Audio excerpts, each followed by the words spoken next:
الفيديو ده مهم، ركزي معايا واستعملي مخك اللي صدى من الركنه، ولو انت بتعملي كده الله يهديكي. يا نور تعالى يا حماد. تعالى يابا. عامله ايه؟ على السلامه. الله يسلمك يابا. انت كويس؟ الحمد لله والله تمام. اتاخرت ليه كده؟ معلش والله هعمل ايه، شويه شغل كده. لجيت عليك والله. الله يبارك لك يا نور. طب بقول لك ايه؟ ايه يابا؟ هات يلا. اجيب ايه؟ الجبض. جبض ايه؟ ما جبضتش، ماليش جبض الشهر ده. مالكش جبض؟ اه. طب بطل هزار بس، هات الجبض يلا. هبطل هزار؟ دي فيها هزار؟ ماليش جبض الشهر ده، ما جبضتش.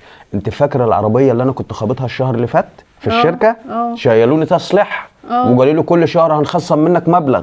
خصموا المبلغ كل الشهر ده. ادي الله واضح حكمته. والله؟ اه والله. طب ماشي يا حماده، بطل هزار وهات الجبض يلا. طب انت ما بهزرش، دي فيها هزار، لكن عايز اقول لك حاجه، مش تجلجي ولا تشيلي هم حاجه، البيت هيمشي زي العسل. همايل على اخويا اجيب منه قرشين، ومن ناحيه الاكل والشرب ما تجلجيش هنمشيها. نعم يا اخويا، نعم استنى وانا هسيبك تكمل ولا ايه؟ يعني ايه مفيش جبض الشهر ده يا حماده؟ يعني ايه يعني هنمشي البيت ازاي؟ البيت هيمشي اكل وشرب، البيت هيمشي. انا قلت لك همايل على اخويا اجيب منه قرشين يا نور. نعم هتمايل على اخوك؟ طب والعبايه هتمايل على اخوك برضو تجيب منه فلوس؟ عبايه ايه؟ هو انا مش جايه لك ان انا الشهر دوت لما تقبض هنزل اجيب عبايه؟ الله.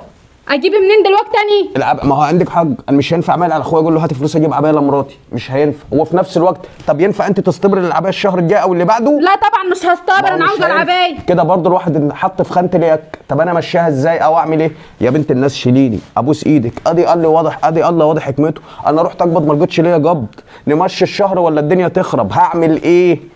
ماليش دعوه، تتصرف من هنا تتصرف من هنا، انا عاوزه العبايه. يا بنت الناس شيليني، عيب، شيليني. اللي انت بتعمليه ده ما ينفعش، ما تضحكيش عليا الناس. امال ايه لازمه الزوجه الاصيله، الزوجه الصالحه بقى لازمتها ايه غير في شده زي كده؟ يا بنت الناس ابوس ايدك شيليني. ما جبضتش يا نوره، ماليش جبض. ده بدل ما تقولي لي كويس ان انت جيت لي بالسلامه، ده بدل ما تقولي لي فداك فلوس الدنيا، ده بدل ما تقولي لي كفايه يابا دخلتك عليا، بدل ما تطبطب عليا وتهوني عليا. اهو ده الكلام اللي باخده منك يا اخويا. الحمد لله على السلامه يا اخويا. ماليش دعوه، تتصرف يمين شمال تجيب لي فلوس العبايه، ماليش دعوه. اتصرف يمين وشمال؟ ما انا لازم اجيب لك فلوس العبايه، ما دي اهم حاجه. حلوه دي، لان انا عارفك، انا لو ما جبتلكيش العبايه هتفضلي طول الشهر مكشره في وشي. ما في ناس زيك كده، في ستات زيك كده تحسسك ان هي جايه بيت جوزها للفرح بس، جايه بيت جوزها للمواقف الحلوه بس، ما تعرفش ان الدنيا زي ما فيها بيت الزوجيه، زي ما في مواقف حلوه في مواقف كتيره جوه وحشه. والزوجه الحلوه مش بتبان في الحاجه الحلوه بس، لا، بتبان في الزنقه، بتبان وقت الشده. يا بنت الناس انا كنت مستنيك تقولي يابا كفايه دخلتك عليا. خلاص يا حماده ما تزعلش. هو انت بتهزري ولا بتتكلمي جد؟ حماده انا ما باكلش من الكلام دوت اللي بس اللي باخده منك. انا عاوزه العبايه، تتصرف من اخوك تتصرف من اي حد، ماليش دعوه. هات لي العبايه. اجيب لك العبايه؟ ايوه اجيب لك العبايه. على العموم يا بنت الناس، على العموم ده كان اختبار بس، وانا حبيت اجس نبضك وعرفت اللي فيها.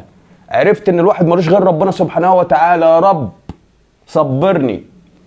دي السند، دي الزوجه الصالحه، دي اللي المفروض تبقى في ظهر زوجها، المفروض تهون عليا، دي اللي المفروض لما تلاقي مصيبه تقول لي معلش يابا فداك الدنيا، فلوس الدنيا فداك. ايه يعني يا حماده؟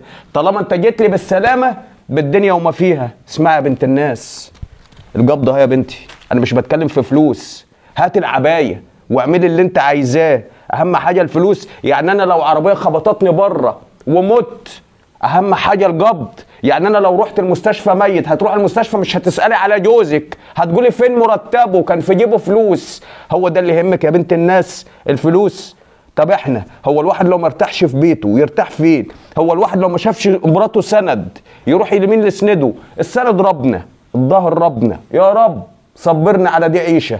خدت الفلوس يا بنت الناس، الله يبارك لك. بس هقول لك حاجه يا شيخه، روحي الله لا يسامحك، سايبها لك. ايه مستنيه ايه؟ مستنيه ايه؟ شفت الفيديو؟ لو انت بتعملي كده قسما بالله انت ما بنت حلال. لو انت بتعملي كده انت ما تربيتيش ولا شفت بربع جنيه تربيه.